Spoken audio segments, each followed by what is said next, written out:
يا جماعة ركزوا معايا، الأهلي وبيراميدز النهاردة عندهم ماتش قوي جدا. الموضوع مش مجرد 3 نقط، الموضوع ممكن يحدد مين هيكمل ومين مدربه هيمشي. الأهلي كسب 11 مرة، بيراميدز كسب 6 مرات وتعادلوا 6 مرات. الأهلي جاب 30 جون وبيراميدز جاب 20 جون. الأرقام دي كلها بتقول إن الأهلي متفوق، بس ده مش مؤشر لحاجة في ماتش النهاردة. للأسف الشديد عندنا غيابات النهاردة. الأهلي ناقصه ياسين مرعي وياسر إبراهيم ومحمد شكري وعمر كمال وإمام عاشور. نخش على بيراميدز بقى، ناقصه محمود مرعي ورمضان صبحي وناقصه مصطفى فتحي وناقصه الشيبي.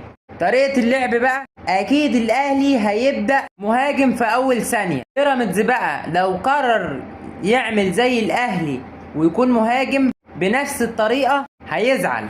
الحل الأنسب ليه إنه يقفل ويلعب مرتدة، ولكن توقعاتي الأقرب من وجهة نظري 1-1 تعادل. مش هيرضي جمهور الأهلي ولا جمهور بيراميدز. لو انت مستعد للماتش ما تنساش اللايك والاشتراك وتفعيل زر الجرس عشان يوصلك كل جديد. والسلام عليكم ورحمة الله وبركاته.